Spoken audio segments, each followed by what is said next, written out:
swear a lot. And I've interviewed my husband and his perception on having a wife and a girlfriend with a bag and how that all fits. I had people emailing me with questions they want to ask him because some people are curious to how it affects both sides of the fence. I've gotten a lot of amazing emails and comments about it, so people are enjoying it. So it's a picture of my stoma and my son and my baby, Arabella. Funny she's wearing the same outfit today. I'm not ashamed of having a bag, and I'm very proud to say that I'm the bag lady mama.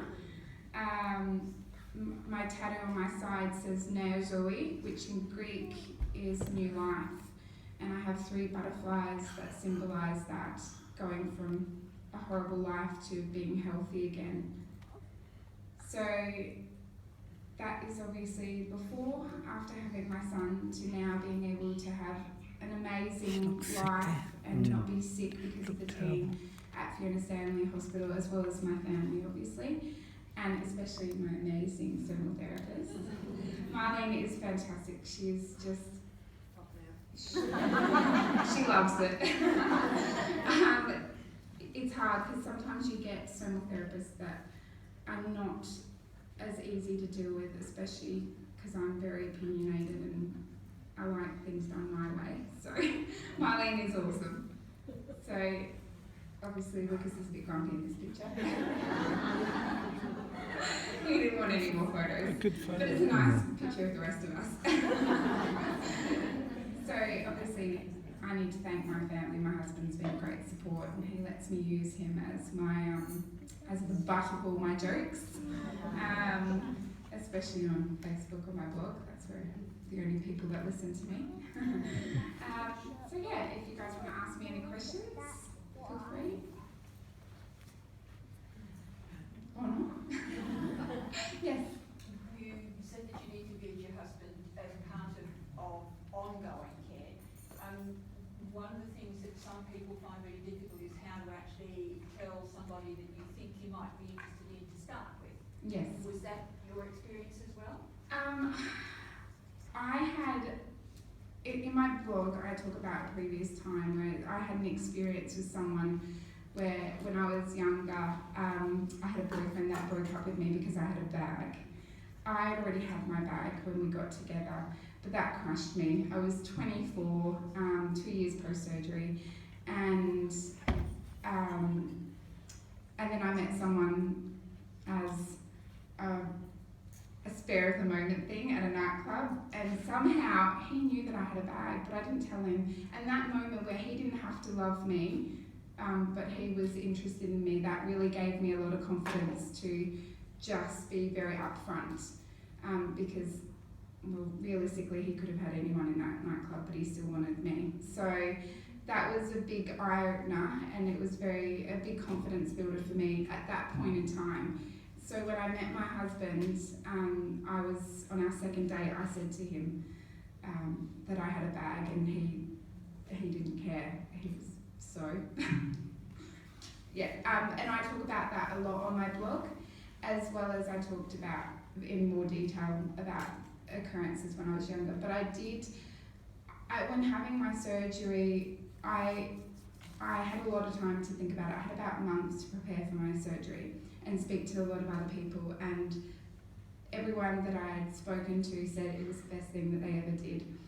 And then after having it, I thought about it a lot. You lie at night awake thinking about what's going to happen and how the changes are going to be, and I came to the realisation that it was literally going to weed out all the assholes from my life.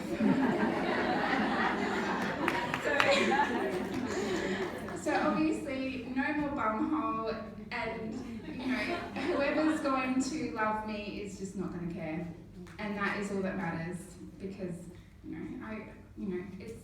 You're no different. Yeah, I'm not. And if someone doesn't like me or doesn't want to know me because I don't have a bag, that's better for me, because then I don't have people like that in my life. And that's what I want to show other people as well. If someone looks at you like you're different, I once told a work colleague that I have a bag, and she has resting bitch face anyway. But she looked at me from the side of her head like, ew. And I just laughed at her. I was like, well, that's your opinion. And it was quite funny because like I said previously, I like the shock factor. I like that people have no clue. And I wear tight clothes, and I don't care what anyone thinks. And I have a lot of good people in my life. And if anyone else doesn't like that, that's... Do you have a name for Stoma? Do you know what? I used to. Sorry, what was the Do you have a name? Do I have a name? I'm interested in the stories behind names. Just loving it up Well, there. my Look how it's got girlfriend's arms out like named my a face, first isn't Stoma it? Snoopy And because it's he was doing my good for doggy a dad. conference and speaking. But other than that, this time round it's been a little bit harder to get used to. After having my second surgery, it was extremely, I mean, you saw the tears. It's been 3 years, but it's still quite hard to wrap my head around because I didn't feel sick. I was sick obviously with my abscesses, and I was very, very tired, and I didn't want any more bowel removed. Obviously, going under two meters of bowel is pretty significant. I don't have very much left to play with, so it kind of feels like you're handed a death sentence. I may have 20 years or even longer, but it was really, really hard, and to wrap my head around my new body. So it's kind of like, well, I've had a baby, so my body's been ruined by my baby, and then to have more scars, it's, let's just say I'm looking forward to finishing breastfeeding so I can get my boob job. But yeah, so it's, this time around, no name, we haven't bonded yet. Sort of, I'm okay with it, I get on with it, Has but Lucas given him or it a name? no. Bag? Because I Yeah. had one of my patients who's got young children. Yes. And his daughter called his stoma Blobby. Blobby. Nice. Because it was English, and so that's the way, and nice Yeah. English accent, but it was a blobby on Daddy's tummy. Yeah. We call it stoma. Lucas knows what a stoma is, and obviously he touches it, and he's more concerned about me pooing on him in the shower. But yeah, other than that, no, maybe I should, but I think, yeah, I haven't really thought of a name. We haven't bonded. It's there. I don't mind it. I don't regret it. I regret my care by the doctors at that point, but that's a whole other story. But that, and going through those experiences have definitely